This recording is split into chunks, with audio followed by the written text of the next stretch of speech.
Hello नमस्कार आणि सगळ्यांचं स्वागत आहे आपल्या चॅनलवरती। तर आज मी बनवणार आहे मस्त अशी म्हैसूर पाक रेसिपी की जी पूर्ण आपल्या इंडियामध्ये फेमस आहे। तर म्हैसूर पाक बनवण्यासाठी आपल्याला 1 कप बेसन लागेल आणि 1 कपच बरोबर मेजरमेंटने तूप लागेल, जे मेल्ट केलेलं असेल, म्हणजे वितळवलेलं तूप घ्यायचे आणि हे थोडंसं आता आपण चाळून घेऊया, म्हणजे याच्यात जर गाठी वगैरे असतील तर त्या निघून जातील। तर हे चाळून घेतो।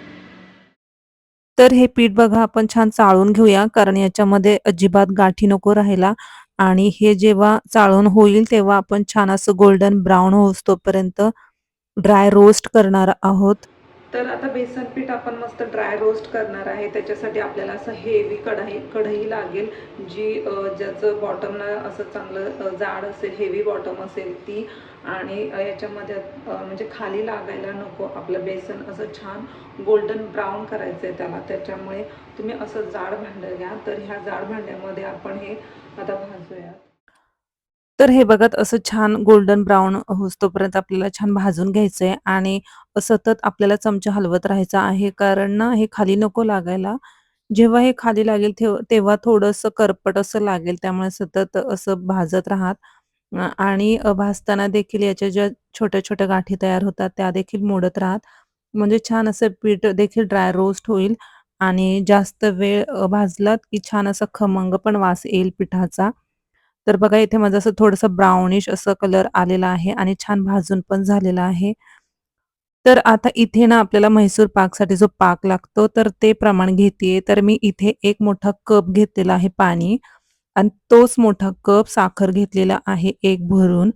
तर याचं बघा मी पाक करण्यासाठी ठेवून देते आणि आता आपण घेऊया एका कढईमध्ये, जी आपण सेम कढई आहे तर त्याच्यामध्ये ना मी हा 1 कप भरून मेल्ट केलेलं तूप घेतलेलं आहे। कारण घट्ट तूप घेऊ नका, त्यामुळे त्याचं प्रमाण देखील वाढेल, त्यामुळे थोडंसं मेल्ट करून घ्या। आणि हे जे बघा ब्राउनिश असं छान भाजून झालेलं गोल्डन जे बेसन पीठ आहे ते मी या तुपामध्ये आता भाजून घेते। आता हे पण जास्त भाजायचं नाहीये, कारण तुपाचा जो उच्चांक आहे तो जास्त असतो, त्यामुळे थोडंसं ते रोस्ट झालं की त्याच्यामध्ये आपण जी आपली पाक तयार करत ठेवली होती ना, ती तयार झालेली आहे। आणि हे बघा जास्त पण ना असा पाक होऊन द्यायचा नाहीये, कारण तो खाली ठेवला थंड करण्यासाठी तर तो पुन्हा घट्ट-घट्ट होत जातो। तार अशी सुटून द्यायची नाही, एकदम असा मीडियम असा करून घ्यायचा।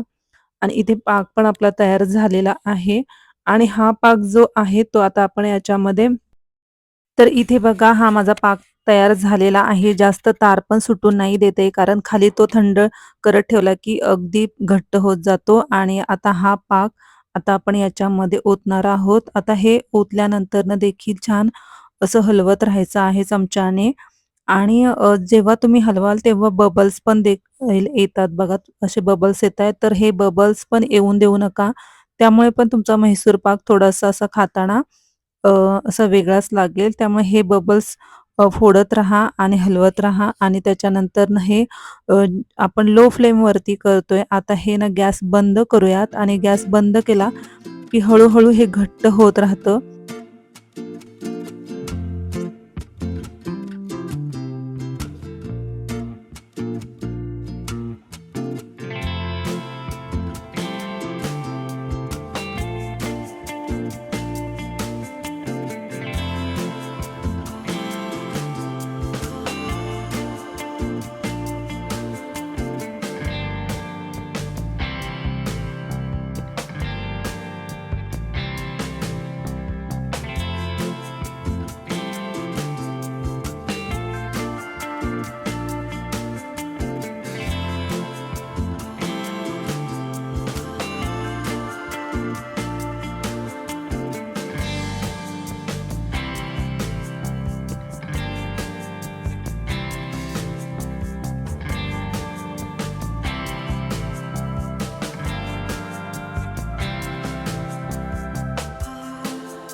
इथे बघा तुम्ही अजून देखील तूप याच्यामध्ये ॲड करू शकता. पण आपलं तुपाचं जे प्रमाण होतं ते योग्य होतं. आता छान बघा असं हे मी लो गॅसवरती हे भाजून घेतलं आणि तर इथे बघा तुपाचा उच्चांक जास्त असतो त्यामुळे पटकन गरम पण होतं आणि पटकन थंडही होतं. पण जेव्हा तूप हे जास्त कडक होतं ना तेव्हा वस्तू करपण्याची म्हणजे भीती असते. त्यामुळे थोडंसं लो फ्लेमवरतीच आपल्याला हे करायचंय आणि आता थंड करत ठेवायचं. जसा हा थंड झाला तेव्हा बघा कसा असा थोडा घट्ट-घट्ट होत चाललाय आणि आता हा एकदम घट्ट होण्याच्या अगोदर आपण ह्या अशा काचेच्या भांड्यामध्ये ट्रान्सफर करूयात म्हणजे छान आपल्याला वड्या पाडता येतील. तुमच्याकडे एखादा छान असा फ्लॅट स्पून असेल ना किंवा चमचा असेल तर त्याने असा व्यवस्थित याच्यामध्ये दाबून घ्या आणि व्यवस्थित सेट होतो आणि थोडा वेळ मी इथे 5 मिनिटं तुम्हाला दाखवण्यासाठी फ्रिजमध्ये ठेवते. मस्त असं म्हैसूर पाक तयार झालेला आहे आणि एकदम त्याच्यातून तूप निघतंय एवढं छान झालेला आहे. म्हणजे एका कप बेसनमध्ये तुम्ही अशी मस्त स्वीट डिश बनवू शकता. तर बघा आता इथे व्यवस्थित सेट झालाय ना त्यामुळे त्याच्या छान वड्या पडतायत आणि वड्या पण छान तुटत वगैरे नाहीयेत आणि एकदम सॉफ्ट असा झालेला आहे. तूप बघताय तुम्ही हाताला पूर्ण लागतं इथे माझ्या. तर हे देखील ना व्यवस्थित काढायचं असेल ना तर तुम्ही एखादा मोठा चमचा पण घेऊ शकता. तर मी घेतलेला आहे आणि आता याच्याच मोठ्या-मोठ्या वड्या काढून छोटे-छोटे आपण पीस तयार करूयात आणि मी हे प्लेट घेतलीये ती तुम्हाला सजवून दाखवण्यासाठी. तर बघा ह्या अशा मी छोट्या वड्या केल्या आणि अशा व्यवस्थित ठेवलेल्या आहेत. तर कसा वाटतोय हा म्हैसूर पाक तुम्ही मला नक्की सांगा. आणि ही चेन्नईची खूप फेमस अशी स्वीट डिश आहे. तुम्ही कधी खाल्ली आहे का? तर मला कमेंटमध्ये देखील नक्की सांगा. आणि चॅनलवरती नवीन जर असाल ना तर लाईक आणि व्हिडिओ आवडला असेल तर लाईक पण करा, सबस्क्राईब करा. तर पुन्हा भेटूया अशाच एका सुंदर व्हिडिओमध्ये. तोपर्यंत बाय बाय.